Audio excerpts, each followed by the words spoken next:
Topic 8-7, referenced with our Holt textbook, Chapter 7, Section 4 on page 481 through 487.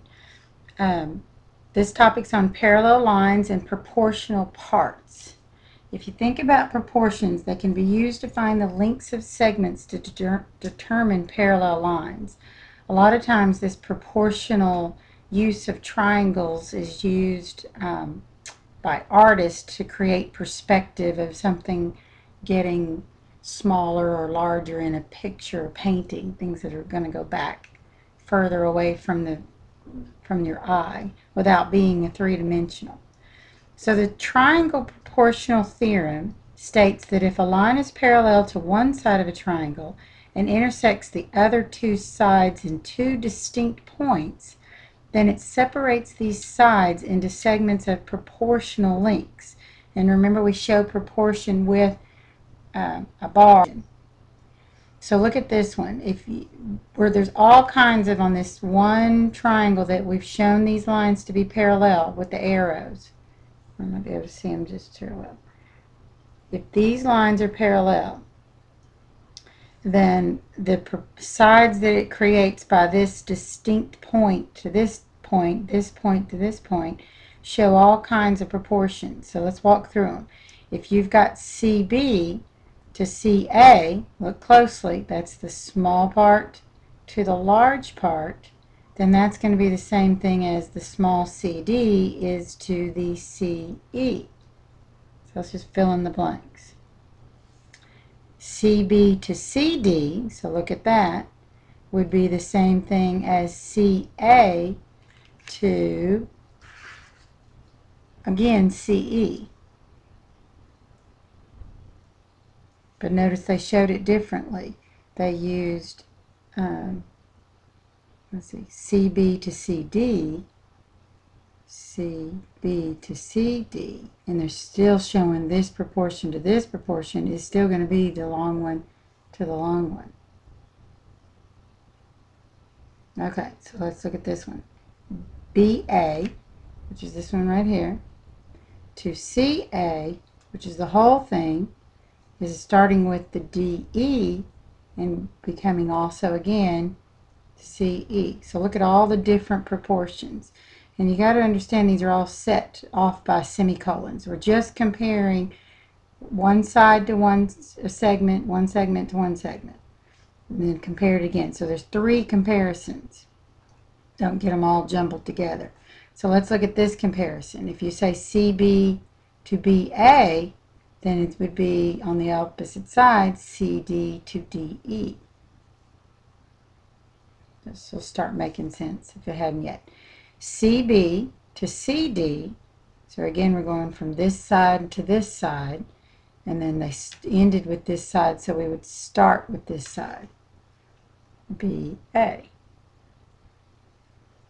And the last comparison, BA to DE, would be the same thing as CA is to CE. Take a minute to look at each of these 6 comparisons. We just set up 6 different proportions for these 2 similar line segments created inside of these triangles.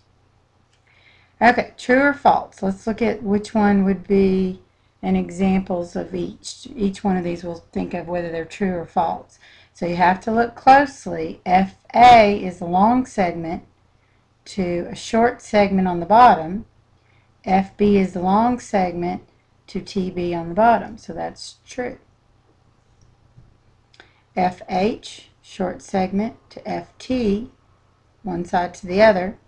So HA is going to be the same thing as TB. So that's also true. FT to FH and FB, remember that's the long segment, to FA, that's another long segment, so that's true. I'm not pointing to them, I'm letting you guide that with just looking at it. Okay, let's look at this one. FA is a long segment to FH, same side, the shorter segment.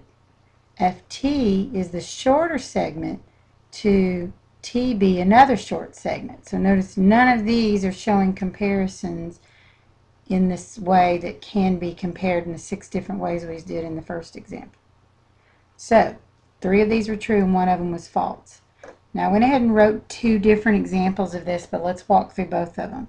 There's so many different ways, as we've noticed, to show the proportionals as stated up here, but I've chosen 2. If I said this one is to 1, x is to 1, as 8 is to 2, cross products give me 2x times 8, which x would be equal to 4. But notice how I'm going to get 4 the same way if I show this small segment to the complete whole segment, which this gives a variable and a number, so this would be a little bit harder way of doing it, but it can be done. You'll still get the same results. 1 plus x would be this long segment together. Then comparing short side across from that short side to the long side, which would be 10. That's where I've got these numbers here. Again, if you cross product and distribute, you're going to get 10x is 8x plus 8. You'll subtract 8x on both sides and get 2x is equal to 8, and then 4 again. So even though we set it up differently, there's so many different ways the proportions can be done. All right, we have 4 more theorems to go through, so this topic review is going to take a little bit longer. All right, finding the value of x. Well, the x is what's known here, so we can show the comparison of this side to this side is this as to this side is to this side. This can only be done when you've been shown parallel lines because of that theorem.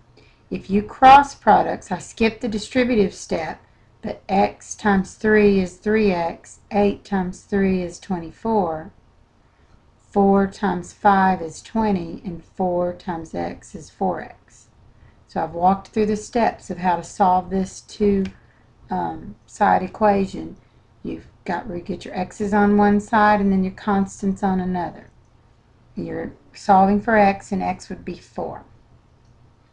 Likewise, here's another theorem. Proportional parts of a triangle can be used to prove the converse of this theorem. So let's look at what the word converse. The converse means you're flipping it. You're starting with something different, the conclusion, and getting back to your hypothesis. Because the first we were saying 2 parallel lines, let's prove something.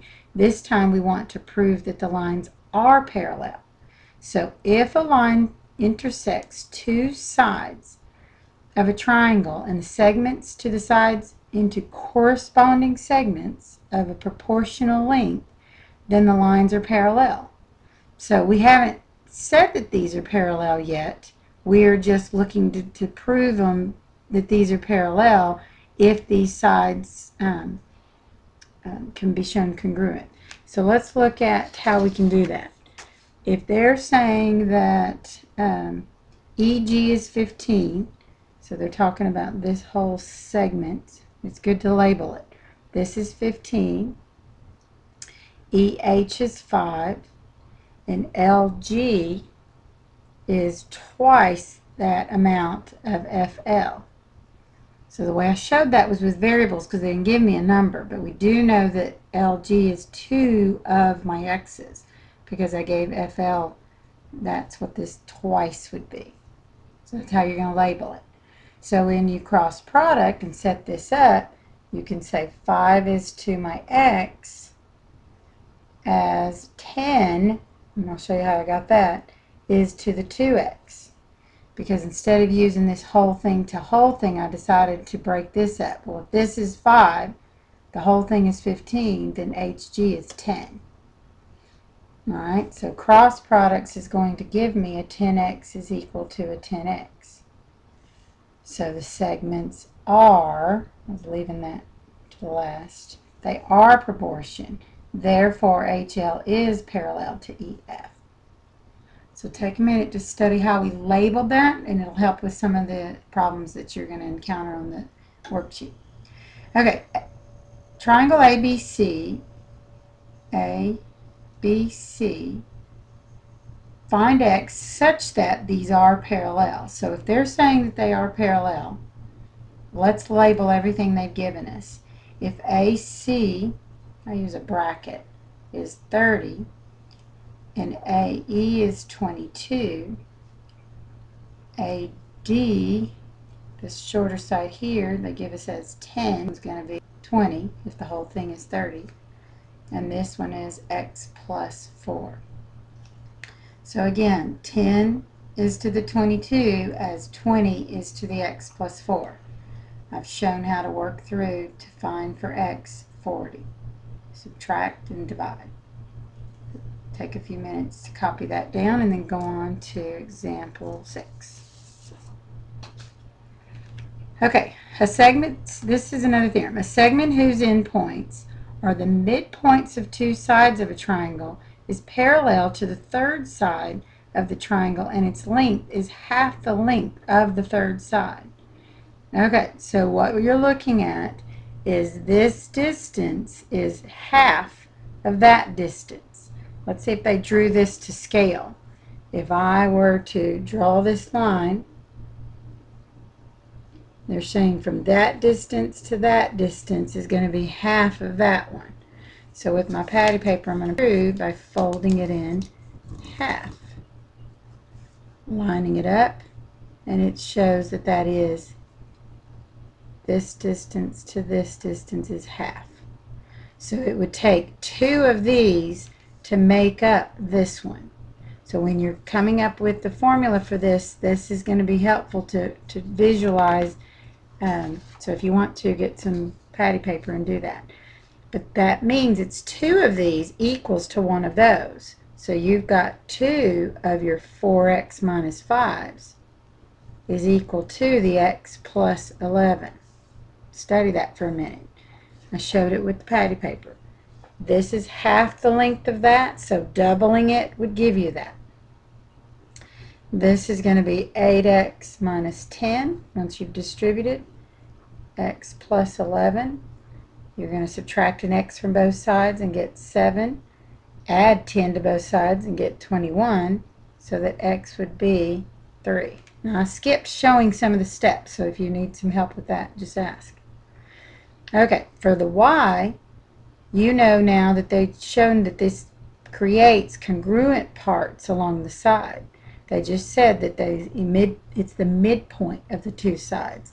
So when they're saying midpoint, they mean this distance is equal to this distance. Respectively, this distance is equal to this distance. So just setting these two equal to each other to solve for y. 4y plus 6 is equal to 2y plus 18.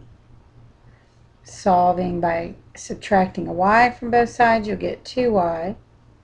Subtracting a 6 on both sides, you're going to get 12. So, y would be equal to 6. Make sure you remember solving simple equations. If you need to review, we can do so. Okay, another theorem. If 3 or more parallel lines intersect two transversals, then they cut off the transversals proportionately. I'm going to highlight our transversals. The transversals are those that cut the parallel lines. So if I want to highlight my transversals, that would be this line and this line. And they're saying that it cuts these segments into proportions. So again, remember how you can make lots of statements about proportions. Let's fill in a few.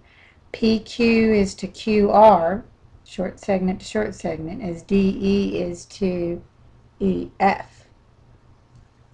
Likely PQ crossover to DE would be QR is to, again, EF. Two different sets of proportions found there.